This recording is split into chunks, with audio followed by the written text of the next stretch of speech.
ಸ್ನೇಹಿತರೆ, ಯಶೋಧ ಚಾನಲ್ಗೆ ತಮಗೆಲ್ಲರಿಗೂ ಸ್ವಾಗತ. ಮಹಾಭಾರತ ಕಥಾಮೃತ ಮುಂದುವರೆದ ಭಾಗ ನೋಡೋಣ ಬನ್ನಿ.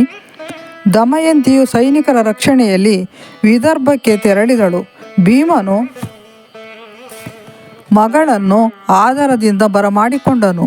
ಅಂದು ರಾತ್ರಿ ದಮಯಂತಿಯು ನಳನನ್ನು ಹುಡುಕಲು ಬ್ರಾಹ್ಮಣರನ್ನು ಕಳುಹಿಸುವಂತೆ ತಾಯಿಯನ್ನು ಕೇಳಿಕೊಂಡಳು. ಅವಳ ತಂದೆ ಭೀಮನು ಒಪ್ಪಿದನು. ದಮಯಂತಿಯು ಗಂಡನ ಪತ್ತೆಗಾಗಿ ಹೊರಟಿದ್ದ ಬ್ರಾಹ್ಮಣ ಬೇಹುಗಾರರಿಗೆ ಈ ರೀತಿ ತಿಳಿಸಿದಳು. ನೀವು ಎಲ್ಲೇ ಹೋಗಿ ಅಲ್ಲಿ ಜೋರಾಗಿ ಈ ರೀತಿ ಹೇಳಿ, ಪ್ರಿಯ ಜೂಜುಕೋರನೇ, ಎಲ್ಲಿದ್ದೀಯೆ? ನಿದ್ದೆ ಮಾಡುತ್ತಿದ್ದ ಪತ್ನಿಯನ್ನು ತೊರೆದು ಹೋದುದಾದರೂ ಏಕೆ? ಅವಳಿಗೆ ಈಗಲೂ ನಿನ್ನದೇ ಚಿಂತೆ. ದಯೆ ತೋರಿ ಮರಳಿ ಬಾ. ಸಭೆ ಸಮಾರಂಭಗಳಲ್ಲಿ ಜನಸಂದಣಿಯು ಇದ್ದಲ್ಲೆಲ್ಲ ಈ ಮಾತುಗಳನ್ನು ಹೇಳುವಂತೆ ತಿಳಿಸಿದಳು. ಬ್ರಾಹ್ಮಣರು ಹೊರಟರು. ಅವರಲ್ಲೊಬ್ಬ ಪರ್ಣದ ಎಂಬ ಬ್ರಾಹ್ಮಣ ಸ್ವಲ್ಪ ದಿನಗಳ ನಂತರ ಹಿಂದಿರುಗಿ ಬಂದ. ಅಯೋಧ್ಯೆಯ ಋತುಪರ್ಣ ಮಹಾರಾಜನ ಆ ಸ್ಥಾನದಲ್ಲಿ ದಮಯಂತಿಯ ಮಾತುಗಳನ್ನು ಪುನರುಚ್ಚರಿಸುವುದನ್ನು ಅವಳಿಗೆ ತಿಳಿಸಿದ. ಆಸ್ಥಾನದಿಂದ ಹೊರಬಂದ ನಂತರ ಬಾಹುಕನೆಂಬ ಹೆಸರಿನವನೊಬ್ಬ ಅವನನ್ನು ಹಿಂಬಾಲಿಸಿ ಬಂದ. ಅವನು ದೊರೆಯ ಸಾರಥಿ, ಆದರೆ ನೋಡಲು ಕುರೂಪಿಯಾಗಿದ್ದ. ಅವನು ಪಾಕಶಾಸ್ತ್ರ ಕಲೆಯಲ್ಲೂ ಪಂಡಿತನಂತೆ. ಅವನು ಹೀಗೊಂದು ಸಂದೇಶವನ್ನು ಕಳುಹಿಸಿದ್ದಾನೆ ಎಂದು ಬೇಹುಗಾರ ಬ್ರಾಹ್ಮಣ ಹೇಳಿದ. ಸಾಧ್ವಿ ಮಹಿಳೆಯೇ, ಮಹಿಳೆಯರು ಎಂಥ ಗಂಡಾಂತರದಲ್ಲೂ ತಮ್ಮನ್ನು ರಕ್ಷಿಸಿಕೊಳ್ಳಬಲ್ಲರು. ತೊರೆದು ಹೋದ ಪತಿಯ ಬಗ್ಗೆ ಅವಳು ಕೋಪಗೊಳ್ಳದಿರಲಿ. ಹತಭಾಗ್ಯನಾದ ಅವನು ತೀರಾ ಶೋಚನೀಯ ಸ್ಥಿತಿಯಲ್ಲಿದ್ದ. ರಾಜ್ಯವನ್ನು ಕಳೆದುಕೊಂಡಿದ್ದ. ಅನ್ನ ಬಟ್ಟೆಗೂ ಇಲ್ಲದೆ ಅಸಹಾಯಕನಾಗಿದ್ದ. ಈ ಸಂದೇಶವನ್ನು ಕಳುಹಿಸಿರುವ ಸಾರಥಿ ನಳನೇ ಎಂದು ದಮಯಂತಿಗೆ ಖಂಡಿತವಾಯಿತು. ಅವಳು ತಾಯಿಯ ಅಪ್ಪಣೆ ಪಡೆದು ತಂದೆಗೆ ತಿಳಿಸದೆಯೇ ಸುದೇವನನ್ನು ಅಯೋಧ್ಯೆಗೆ ಕಳುಹಿಸಿದಳು. ಋತುಪರ್ಣ ಮಹಾರಾಜನ ಬಳಿಗೆ ಹೋಗಿ ಮರುದಿನವೇ ಮತ್ತೊಂದು ಸ್ವಯಂವರವಿದ್ದು ದಮಯಂತಿಯು ಪತಿಯನ್ನು ಆಯ್ಕೆ ಮಾಡಿಕೊಳ್ಳಲಿದ್ದಾಳೆಂದು ದೊರೆಗೆ ತಿಳಿಸಿ ಆಮಂತ್ರಣ ನೀಡುವಂತೆ ಒಪ್ಪಿಸಿದಳು. ಸುದೇವನು ಋತುಪರ್ಣನಿಗೆ ದಮಯಂತಿಯು ಹೇಳಿದುದನ್ನು ತಿಳಿಸಿ ಸ್ವಯಂವರದ ಆಮಂತ್ರಣವಿತ್ತನು. ಋತುಪರ್ಣನಿಗೆ ತನ್ನ ಅದೃಷ್ಟವನ್ನು ಪರೀಕ್ಷಿಸುವ ಮನಸ್ಸಾಯಿತು. ಅವನು ನಳನನ್ನು ಕರೆದು ತಾನು ದಮಯಂತಿಯ ಸ್ವಯಂವರಕ್ಕೆ ಹೋಗಬೇಕಾಗಿದೆಯೆಂದು ಒಂದು ದಿನದಲ್ಲಿ ದೂರದ ವಿದರ್ಭವನ್ನು ತಲುಪಬೇಕು ಎಂದು ತಿಳಿಸಿದನು. ಸ್ವಯಂವರದ ಸುದ್ದಿಯನ್ನು ಕೇಳಿ ನಳನ ಹೃದಯ ಒಡೆಯಿತು. ಆ ಸುದ್ದಿಯನ್ನೇ ಮೆಲುಕು ಹಾಕುತ್ತಾ, ಮಹಿಳೆಯರು ಚಂಚಲೆಯರು, ಆದರೆ ನನ್ನದು ಮಹಾಪರಾಧವೇ. 2 ಮಕ್ಕಳ ತಾಯಿಯಾದ ಅವಳು ಹೇಗೆ ಇನ್ನೊಬ್ಬನನ್ನು ವರಿಸುತ್ತಾಳೆ ಎಂದು ಆಲೋಚನಾ ಮಗ್ನನಾದ. ಪಯಣಕ್ಕೆ ಶ್ರೇಷ್ಠವಾದ ಅಶ್ವಗಳನ್ನು ಆರಿಸಿದ. ರಥವು ಸಿದ್ಧವಾಯಿತು. ಋತುಪರ್ಣನು ರಥದಲ್ಲಿ ಕುಳಿತದ್ದೇ ಅಶ್ವಗಳು ನಾಗಾಲೋಟದಲ್ಲಿ ಓಡಿದವು. ರಥವು ಗಗನಕ್ಕೆ ಹಾರಿತು. ಬಾಹುಕನ ಸಾರಥ್ಯವನ್ನು ಕಂಡು ಋತುಪರ್ಣನು ಬೆರಗಾಗಿ ಹೋದನು. ನಳನು ಮಾತ್ರ ಅಶ್ವವಿದ್ಯೆಯಲ್ಲಿ ಪರಿಣತನು ಎಂಬುದನ್ನು ತಿಳಿದಿದ್ದ ಅವನಿಗೆ ಬಾಹುಕ ನಳನಿರಬಹುದೇ ಎಂಬ ಆಲೋಚನೆ ಬಂತು. ಮಾರ್ಗ ಮಧ್ಯೆ ಋತುಪರ್ಣನ ಅಂಗವಸ್ತ್ರವು ಜಾರಿ ಕೆಳಕ್ಕೆ ಬಿತ್ತು. ಬಾಹುಕ, ಸ್ವಲ್ಪ ನಿಲ್ಲಿಸು, ನನ್ನ ಅಂಗವಸ್ತ್ರ ಬಿದ್ದು ಹೋಯಿತು ಎಂದ ಋತುಪರ್ಣ. ಸಾಧ್ಯವಿಲ್ಲ, ನಾವು ಈಗಾಗಲೇ ಆ ಸ್ಥಳದಿಂದ ಯೋಜನ ದೂರ ಕ್ರಮಿಸಿಯಾಗಿದೆ ಎಂದ ಬಾಹುಕ. ದಾರಿ ಸಾಗಿದಂತೆ ಬೃಹತ್ ವೃಕ್ಷವೊಂದು ಕಾಣಿಸಿತು. ಋತುಪರ್ಣನಿಗೆ ತನ್ನ ಬುದ್ಧಿಚಾತುರ್ಯವನ್ನು ಪ್ರದರ್ಶಿಸುವ ಮನಸ್ಸಾಯಿತು. ಅವನು ನಳನಿಗೆ ಹೇಳಿದನು, ಆ ಮರದ ಮೇಲಿನ ಎಲೆಗಳು ಮತ್ತು ಹಣ್ಣುಗಳು ನೆಲದ ಮೇಲೆ ಬಿದ್ದಿರುವ ಎಲೆ ಹಣ್ಣುಗಳಿಗಿಂತ 101 ಹೆಚ್ಚಾಗಿದೆ. ಹಾಗೂ ಮರದ 2 ಕೊಂಬೆಗಳಲ್ಲಿ 5 ಕೋಟಿ ಎಲೆಗಳು ಮತ್ತು 2095 ಹಣ್ಣುಗಳಿವೆ ಎಂದು ಹೇಳಿದನು. ನಳನಿಗೆ ಇದನ್ನು ಕೇಳಿ ಆಶ್ಚರ್ಯವಾಯಿತು. ದೊರೆಯ ಅನುಮತಿ ಪಡೆದು ಎಣಿಸಿದನು. ಎಣಿಸಲಾಗಿ ಅವು ಕರಾರುವಕ್ಕಾಗಿ ಋತುಪರ್ಣನು ಹೇಳಿದಷ್ಟೇ ಇದ್ದವು. ಅದರಿಂದ ನಳನಿಗೆ ಮತ್ತಷ್ಟು ಆಶ್ಚರ್ಯವಾಯಿತು. ಈ ಆಶ್ಚರ್ಯಕರವಾದ ವಿದ್ಯೆಯನ್ನು ತನಗೂ ಕಲಿಸುವಂತೆ ಬಾಹುಕನು ವಿನಂತಿ ಮಾಡಿಕೊಂಡನು. ಆಗ ಋತುಪರ್ಣನು ಬಾಹುಕನು ಅಶ್ವವಿದ್ಯೆಯನ್ನು ಕಲಿಸುವುದಾದರೆ ಅವನಿಗೆ ಗಣಿತ ವಿದ್ಯೆ ಕಲಿಸುತ್ತೇನೆ ಎಂದು ಷರತ್ತು ಹಾಕಿದನು. ಹೀಗೆ ಇಬ್ಬರು ತಾವು ಕಲಿತ ವಿದ್ಯೆಯನ್ನು ಪರಸ್ಪರ ಹಂಚಿಕೊಂಡು ಆ ವಿದ್ಯೆಗಳಲ್ಲಿ ಪ್ರವೀಣರಾದರು.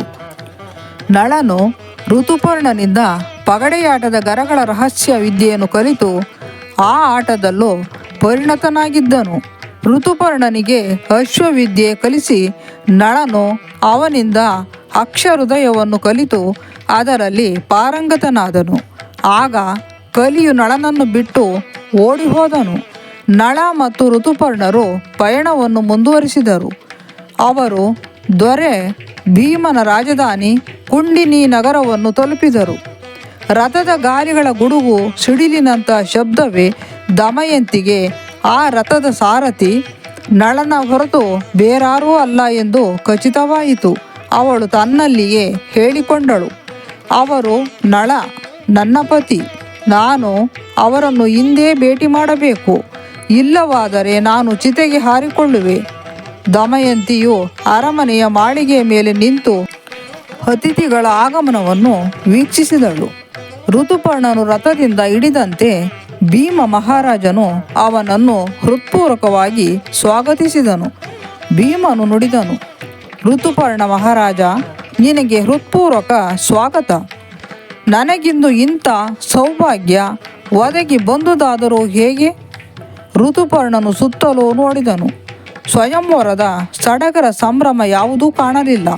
ಹೇಗೋ ನನ್ನನ್ನು ದಾರಿ ತಪ್ಪಿಸಲಾಗಿದೆ ಎಂದು ಭಾವಿಸಿದ ಅವನು ನಿನಗೆ ಗೌರವ ಸಮರ್ಪಿಸಲು ಬಂದುದಷ್ಟೇ ಎಂದ. ಭೀಮನಿಗೆ ಈ ಉತ್ತರದಿಂದ ಸಮಾಧಾನವಾಗಲಿಲ್ಲ. ಕಣ್ಣಿಗೆ ಕಾಣದ್ದು ಏನೋ ಇದೆ ಎಂದುಕೊಂಡ. ಋತುಪರ್ಣನನ್ನು ಸ್ವಾಗತಿಸಿ ಅರಮನೆಗೆ ಬರಮಾಡಿಕೊಂಡ. ನಳನು ಕುದುರೆಗಳನ್ನು ಲಾಯದಲ್ಲಿ ಕಟ್ಟಿಹಾಕಿದ. ದಮಯಂತಿಯ ಮನಸ್ಸು ಗೊಂದಲಮಯವಾಗಿತ್ತು. ರಥದ ಗಾಲಿಗಳ ಶಬ್ದದಿಂದ ಸಾರಥಿ ನಳನೇ ಎಂಬುದು ಅವಳಿಗೆ ಖಚಿತವಾಗಿತ್ತು. ಆದರೆ ಬಾಹುಕನ ರೂಪ ಅವಳನ್ನು ನಿರಾಶೆಗೊಳಿಸಿತ್ತು. ಬಾಹುಕನು ನಳನಿಂದ ಅಶ್ವವಿದ್ಯೆ ಕಲಿತಿರಬಹುದು ಎಂದುಕೊಂಡಳು. ಬಾಹುಕನ ಬಗ್ಗೆ ಹೆಚ್ಚು ವಿವರವನ್ನು ತಿಳಿಯಲು ಸಖಿಯೊಬ್ಬಳನ್ನು ಕಳುಹಿಸಿದಳು. ಸಖಿ ಕೇಶಿನಿ ನಳನ ಬಳಿಗೆ ಹೋಗಿ ಅವನ ಬಗ್ಗೆ ವಿಚಾರಿಸಿದಳು. ಬಾಹುಕ ಸ್ವತಃ ನಳನಿಂದಲೇ ಈ ಅಶ್ವಗಳನ್ನು ತಾನು ಪಡೆದಿರುವುದಾಗಿ ಹೇಳಿದನು. ಹಾಗಾದರೆ ನಳನು ಎಲ್ಲಿದ್ದಾನೆ ಎಂದು ಕೇಶಿನಿ ಪ್ರಶ್ನಿಸಿದಳು. ಅದು ಯಾರಿಗೂ ತಿಳಿಯದು ಎಂದು ಬಾಹುಕ ಉತ್ತರಿಸಿದ. ಬ್ರಾಹ್ಮಣ ಸುದೇವ ಹೇಳಿದ್ದನ್ನು ತಿಳಿಸಿದ ಕೇಶಿನಿ ದಮಯಂತಿಯ ಸಂದೇಶವನ್ನು ಮತ್ತೆ ಮತ್ತೆ ಹೇಳಿದಳು. ಈ ಸಂದೇಶಕ್ಕೆ ಸುದೇವನಿಗೆ ನೀನೇನು ಉತ್ತರ ಕೊಟ್ಟೆ ಎಂಬುದನ್ನು ಮತ್ತೆ ಹೇಳು ಎಂದು ಆಗ್ರಹಪಡಿಸಿದಳು. ಬಾಹುಕ ಸುದೇವನಿಗೆ ಹೇಳಿದ್ದನ್ನು ಮತ್ತೆ ನುಡಿದ. ಆದರೆ ಅವನಿಂದ ಕಣ್ಣೀರನ್ನು ತಡೆಯಲಾಗಲಿಲ್ಲ. ಕೇಶಿನಿಯು ದಮಯಂತಿಗೆ ಇದೆಲ್ಲವನ್ನು ವರದಿ ಮಾಡಿದಳು. ದಮಯಂತಿಯು ಕೇಶಿನಿಯನ್ನು ಮತ್ತೆ ಬಾಹುಕನಲ್ಲಿಗೆ ಕಳುಹಿಸಿದಳು. ಬಾಹುಕನ ಕಣ್ಣಿಗೆ ಬೀಳದೆ ಅವನ ಚಟುವಟಿಕೆಗಳನ್ನು ಗಮನಿಸುವಂತೆ ತಿಳಿಸಿದಳು. ಅವನ್ನು ತನಗೆ ವರದಿ ಮಾಡುತ್ತಿರುವಂತೆ ಆದೇಶಿಸಿದಳು. ಕೇಶಿನಿಯು ಒಡತಿ ಹೇಳಿದ್ದನ್ನು ಪಾಲಿಸಿ ಬಾಹುಕನ ಚಟುವಟಿಕೆಗಳನ್ನು ಗಮನಿಸಿ ವರದಿ ಮಾಡಿದಳು. ಅಲ್ಲಿ ವಿಚಿತ್ರ ಘಟನೆಗಳು ಸಂಭವಿಸಿದ್ದವು. ನಳನು ಓಡಲಾಗದಷ್ಟು ಕಿರಿದಾಗಿದ್ದ ಓಣಿಯ ಎತ್ತರ ಅವನು ಬಂದಂತೆ ಹೆಚ್ಚುತ್ತಿತ್ತು. ಅವನು ಸುಲಭವಾಗಿ ಓಡಾಡಲು ಸಾಧ್ಯವಾಗುವಂತೆ ಖಾಲಿ ಪಾತ್ರೆಗಳು ತಮ್ಮಷ್ಟಕ್ಕೆ ನೀರಿನಿಂದ ಭರ್ತಿಯಾಗುತ್ತಿದ್ದವು. ನಳನು ಪುರುಳೆಯನ್ನು ಬಿಸಿಲಿಗೆ ಹಿಡಿದ ಕೂಡಲೇ ಅದಕ್ಕೆ ಬೆಂಕಿ ಹೊತ್ತಿಕೊಳ್ಳುತ್ತಿತ್ತು. ಇದೆಲ್ಲವನ್ನು ಕೇಳಿ ತಿಳಿದ ದಮಯಂತಿಗೆ ಬಾಹುಕನು ನಳನೇ ಎಂಬುದು ಶತಸಿದ್ಧವಾಯಿತು. ಆದಾಗ್ಯೂ ಅವಳು ಬಾಹುಕನಿಗೆ ತಿಳಿಯದಂತೆ ಪಾಕಶಾಲೆಯಿಂದ ಬೇಯಿಸಿದ ಮಾಂಸವನ್ನು ತರುವಂತೆ ಹೇಳಿದಳು. ಕೇಶಿನಿ ಅದೇ ರೀತಿ ಮಾಡಿದಳು. ದಮಯಂತಿಗೆ ಆ ಮಾಂಸದ ರುಚಿ ನೋಡಿದಂತೆ ಎಳ್ಳಷ್ಟು ಸಂಶಯ ಉಳಿಯಲಿಲ್ಲ. ದಮಯಂತಿಯು ಕೇಶಿನಿಯ ಸಂಗಡ ತನ್ನಿಬ್ಬರು ಮಕ್ಕಳನ್ನು ಬಾಹುಕನ ಬಳಿಗೆ ಕಳುಹಿಸಿದಳು.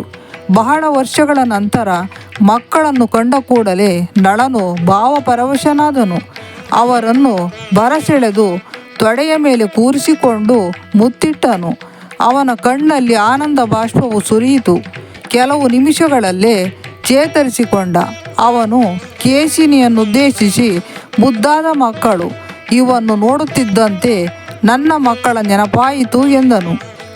ನೀನು ಪದೇ ಪದೇ ಬಾರದಿರುವುದು ಒಳಿತು. ಜನರಿಗೆ ವಿಚಿತ್ರವೆನಿಸಬಹುದು. ನಾವು ಪರರಾಜ್ಯದ ಅತಿಥಿಗಳು. ದಯವಿಟ್ಟು ನೀನಿನ್ನು ಹೋಗಬಹುದು ಎಂದು ಕೇಶಿನಿಗೆ ತಿಳಿಸಿದನು. ಕೇಶಿನಿ ಹಿಂದಿರುಗಿ ಬಂದು ನಡೆದುದೆಲ್ಲವನ್ನು ದಮಯಂತಿಗೆ ವರದಿ ಮಾಡಿದಳು.